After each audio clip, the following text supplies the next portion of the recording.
Assalamualaikum warahmatullahi wabarakatuh pemirsa.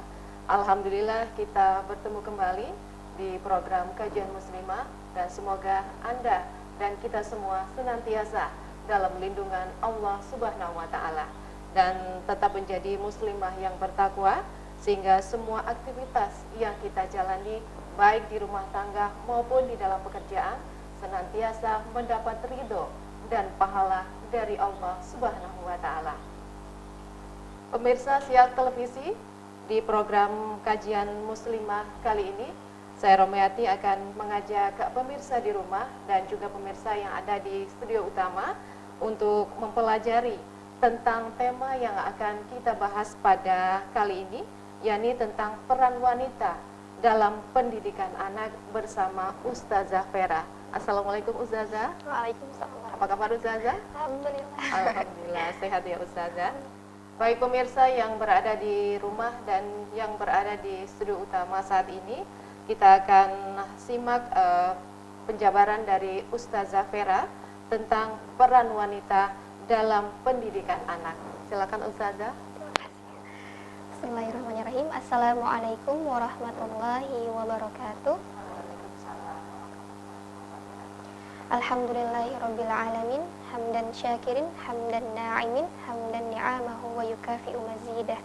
Ya Rabbana lakal hamdu kama yanbaghi li jalali wajhikal karimi wa 'azimi sultanik. Allahumma salli ala sayyidina Muhammad wa ala ali sayyidina Muhammad.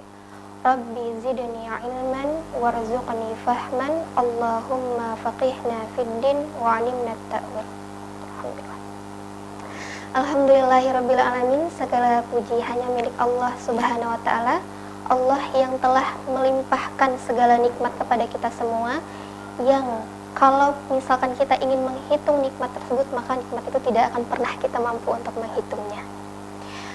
Allah memiliki 99 nama yang baik atau yang kita kenal dengan nama Asmaul Husna.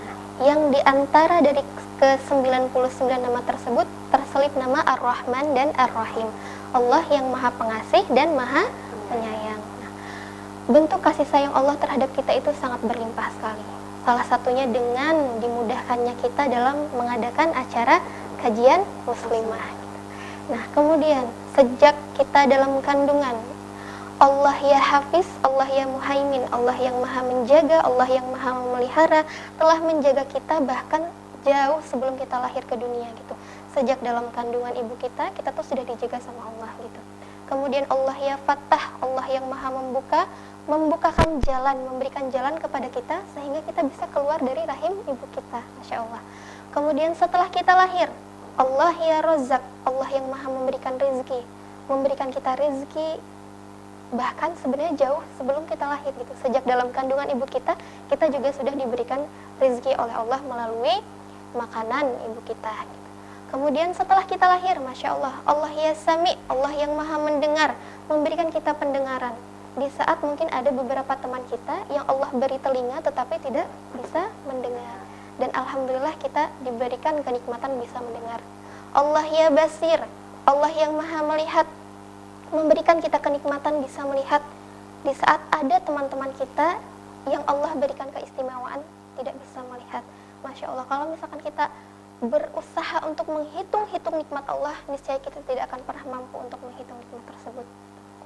Kemudian salawat teriring salam semoga senantiasa tercurah limpahkan untuk Nabi kita, Nabi Muhammad SAW, yang dengan perantara lisan beliau kita bisa merasakan indah dan nikmatnya Islam hingga saat ini.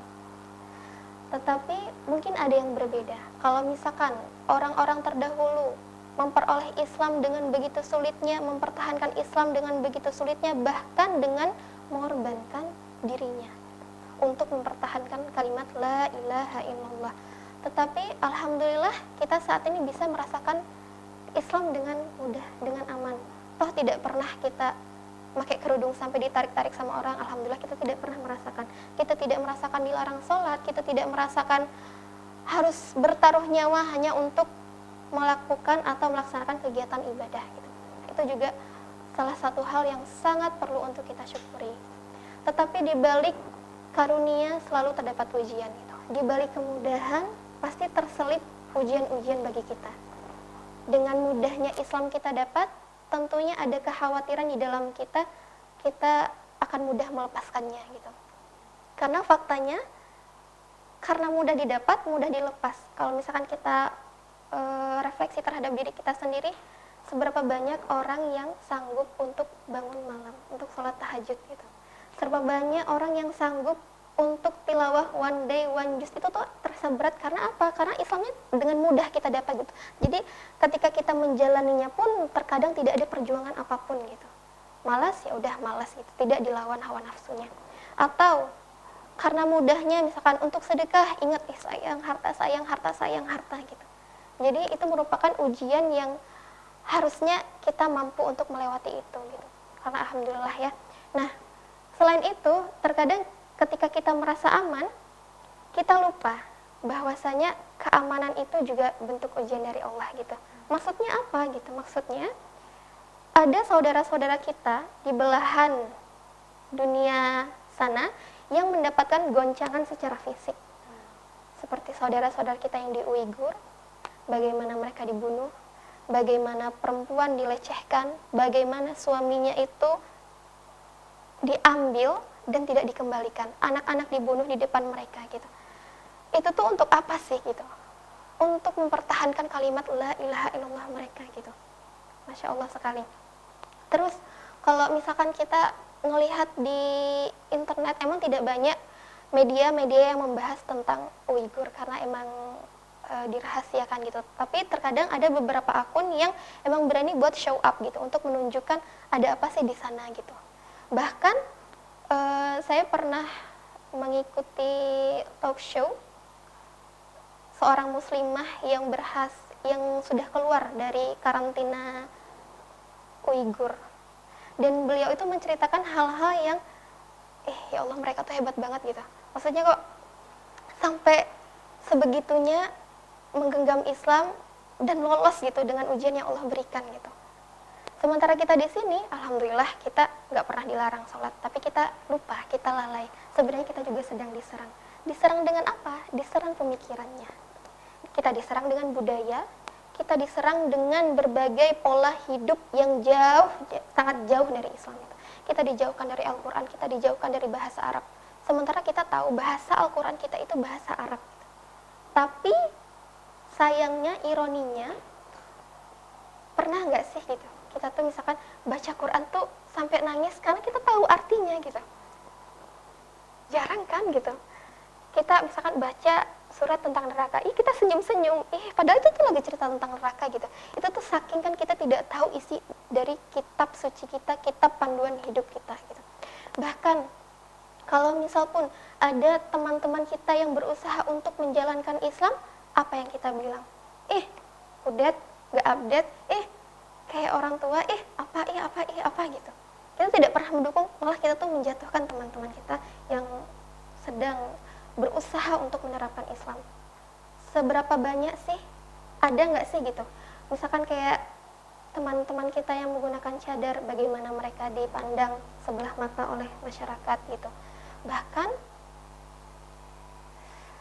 dianggap radikal dan banyak pandangan-pandangan negatif lainnya. Nah, itulah sebenarnya yang menjadi ujian kita dan kita tidak sadar gitu.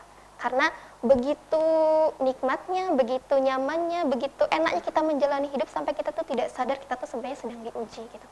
Kalau misalkan ada pengibaratan, ibarat monyet yang sedang bergelayut di sebuah pohon, kalau misalkan angin di pohon itu kencang, justru pegangannya tuh akan semakin kencang gitu. Tetapi kalau misalkan hanya anginnya sepoi-sepoi, itu kayak tidurlah, akhirnya apa? Jatuh. Nah, itulah yang sedang kita hadapi saat ini. Nah, pemirsa kajian Muslimah Siak TV yang semoga Allah rahmati, insya Allah pada pertemuan kali ini materi yang akan kita bahas adalah peran orang tua dalam mendidik anak. Yang terlebih akan kita bahas itu merupakan peran seorang ibu. Gitu. Saya pernah mendapatkan nasihat dari guru saya. Guru saya merupakan seorang hafizah yang masya Allah, hafizah yang benar-benar akhlaknya itu akhlak Al-Quran gitu. Jadi dari dirinya itu kita tuh bisa ngelihat, oh ini tuh orang penghafal Al-Quran. Dari cara bicaranya, cara ngedidik anaknya, itu tuh terlihat karakter-karakter orang yang berusaha untuk mengamalkan Al-Quran.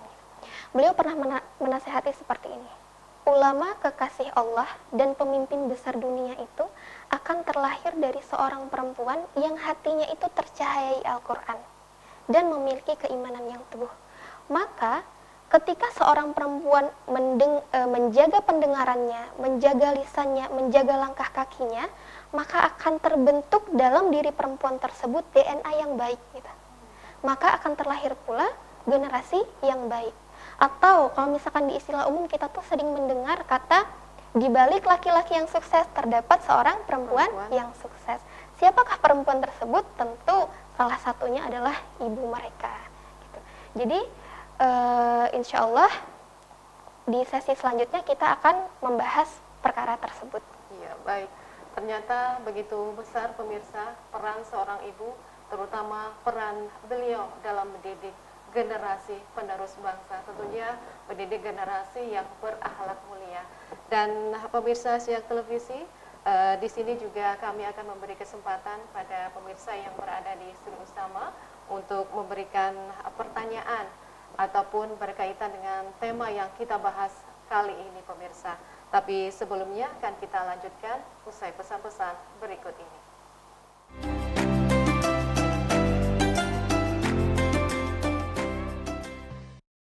Siapa bilang nonton Siak TV di luar Kabupaten Siak hanya bisa disaksikan lewat streaming?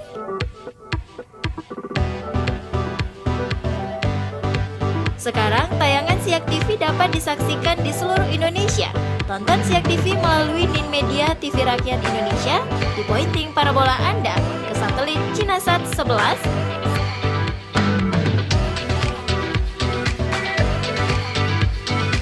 Siak TV, bijakan negeri.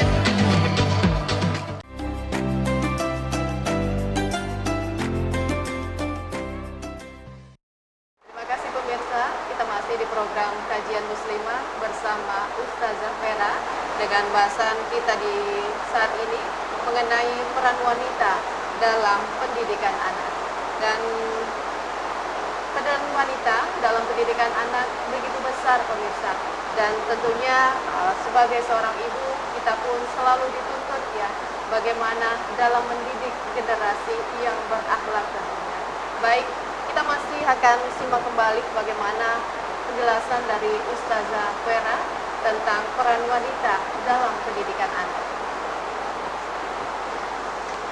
Bismillahirrahmanirrahim. Kembali lagi bersama saya, pemirsa Kajian Muslimah Siak TV yang semoga Allah berkahi. Baiklah, sebelum kita flashback ke belakang melihat peranan-peranan ibu para ulama dalam mendidik anak, kita ingin melihat dulu nih tantangan menjadi ibu zaman now itu seperti apa gitu. Berangkat dari pernyataan salah seorang petinggi negara yang menyatakan bahwasanya Korea atau K-pop itu berfungsi atau memiliki peranan yang sangat tinggi dalam meningkatkan kreativitas anak muda, anak-anak bangsa gitu. Tetapi pernyataan tersebut menuai beberapa kontra. Karena apa? Karena kalau misalkan kita benar-benar melihat ke lapangan gitu, yang terjadi justru sebaliknya gitu. Nah, saya mengajar di salah satu sekolah yang setiap hari berhadapan dengan anak-anak remaja, anak-anak usia SMP. Apa yang saya dapati? Yang saya dapati adalah betapa susahnya untuk benar-benar membersihkan isi kepala anak kita dari pengaruh-pengaruh Korea gitu, dari pengaruh-pengaruh Barat. Contohnya seperti apa? Sekarang remaja Indonesia itu sedang digandrungi oleh K-pop. Kalau misalkan kita sering dengar K-pop, mulai dari yang grup bandnya, mungkin kita sebagai orang tua pernah dengar kata Blackpink-an pernah. Terus pernah dengar kata BTS-an atau apalah gitu. Saya juga tahu itu dari anak-anak gitu. Jadi selama pandemi kemarin kira-kira sudah 4 bulan anak libur, dan alhamdulillah kami di pondok sejak Juli kemarin sudah boleh masuk sudah kembali. Beraktivitas kembali, sudah beraktivitas kembali. Jadi setelah 4 bulan libur itu kami merasakan bahwasanya kita mulai dari nol lagi gitu. Oh, ada perbedaan gitu? Iya, sangat berbeda gitu. Mulai dari ibadah yang mulai kendor, mulai dari kecintaan atau idolanya sudah mulai bergeser gitu. Jadi emang sejak awal anak-anak masuk, kami tuh sudah berusaha untuk mengalihkan idola mereka gitu. Bagaimana caranya anak-anak remaja saat ini itu idolanya adalah idola yang benar. Siapa sih idola-idola yang benar itu? Idola yang benar itu adalah orang-orang yang memang sudah benar-benar dijamin masuk surga sama Allah gitu. Kalau misalkan dari perempuan mungkin kita bisa melihat dari Khadijah. Dari siapa lagi? Dari Fatimah. Dari siapa lagi? Asiyah, dari Maryam, dan banyak perempuan-perempuan yang benar-benar sudah dijamin masuk surga gitu. Sementara yang terjadi saat ini, anak kita itu bahkan mengidolakan orang yang kafir gitu. Rasulullah itu pernah bersabda, kalau misalkan kita itu akan dibersamakan dengan orang yang kita cintai. Kalau misalkan kira-kira kecintaan kita itu terhadap orang kafir jelas tempatnya adalah neraka. Masa iya kita mau ikut-ikutan ke sana gitu. Nah, perkara idola itu bukan perkara yang main-main. Kalau misalkan kita berbicara tentang idola, berarti ia adalah seseorang yang diikuti, yang dicintai, yang kita tuh pengen seperti dia gitu. Kalau misalkan anak kita atau generasi kita biarkan dengan kecintaannya terhadap Korea, lama-kelamaan itu akan menjadi permasalahan dalam akidah mereka. Masa iya sih sejauh itu gitu? Mungkin hal sepelenya seperti ini. Yang mereka lihat itu adalah misalkan artis-artis Korea yang cantik, yang membuka aurat, yang kurus, tinggi, langsing.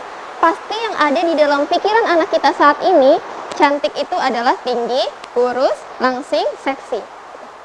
Jadi ketika misalkan dia melihat gitu, ada teman-temannya yang menggunakan misalkan kerudung panjang, sudah mulai syar'i, sudah mulai berbicara yang baik, pasti itu tuh akan menjadi aneh di mata mereka gitu. Jadi kalau misalkan kita bercerita tentang Fatimah, itu tuh apa sih gitu. Nah, bahkan yang lebih ironinya lagi, terkadang di masyarakat luas gitu, pengalaman saya ketika saya libur, saya kan coba berinteraksi bersama teman-teman pada umumnya gitu.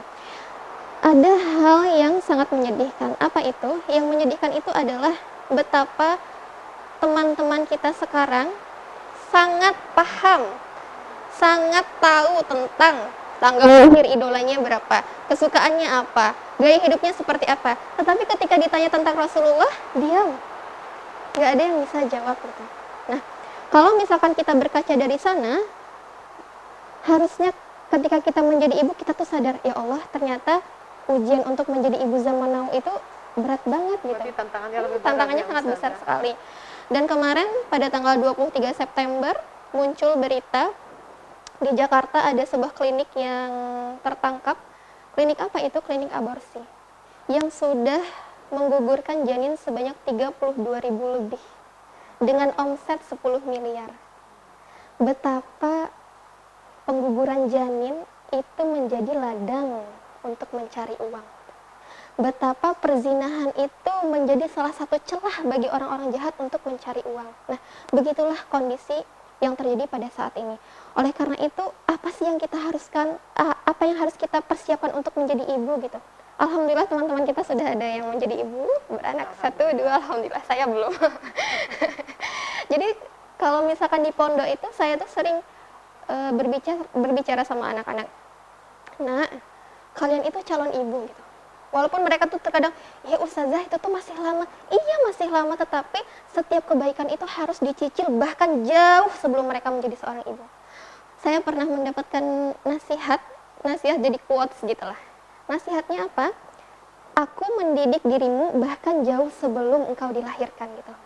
Saya belum punya anak, tapi saya sudah berusaha untuk mencoba mendidik anak saya. Dengan cara seperti apa? Dengan cara mendidik diri saya sendiri gitu. Nah, itulah yang saya sampaikan kepada anak-anak. Ustazah, pengen kalian mencoba untuk mencicil kebaikan satu demi satu. Cicil mulai dari cara bicara, cicil mulai dari cara merapikan barang, cicil dari cara berinteraksi dengan lawan jenis. Itu tuh harus dicicil bahkan jauh sebelum anak mereka lahir gitu. Karena apa? Untuk menjadi ibu solehah itu tidak mungkin kujuk-kujuk hari ini nikah besok jadi ibu solehah, hari ini nikah besok jadi istri yang soleh. Ada prosesnya. Ada prosesnya, dan prosesnya itu pasti membutuhkan waktu yang panjang gitu. Nah, insya Allah pada pertemuan selanjutnya kita akan mengupas siapa yang harus kita jadikan contoh dalam mendidik anak-anak kita. Baik, baik pemirsa siang televisi dimanapun berada, tadi Ustazah Vera sudah begitu luas memberikan penjabaran tentang bagaimana peran seorang ibu tentunya dalam mendidik anak, terutama di masa saat sekarang ini yang semuanya harus memiliki keimanan yang kuat dan begitu besarnya tantangan yang harus dihadapi oleh para ibu dalam mendidik dan membimbing anak-anak ke depannya. Dan Ustazah bisa disimpulkan tentang kajian kita saat ini? Baik pemirsa kajian Muslimah Siak TV yang semoga Allah rahmati, intinya kita harus menyadari, baik itu kita sudah jadi ibu, kita belum jadi ibu, kita harus sadar bahwasanya peran yang kita pegang itu sangat besar sekali. Peran yang kita pegang itu adalah peran untuk membangun sebuah peradaban. Kalau misalkan kita bengkok, generasi yang kita lahirkan itu tidak jauh dari kata bengkok. Kalau misalkan keimanan kita teguh, hati kita teguh, insya Allah generasi yang lahir dari rahim kita pun generasi yang kuat, yang tangguh, yang akan membela kemenangan Islam. Insya Allah ya Ustazah. Baik pemirsa, demikianlah kajian Muslimah kita pada pertemuan kali ini, dan kita akan kembali bersua di episode selanjutnya dengan bahasan dan topik yang lebih menarik.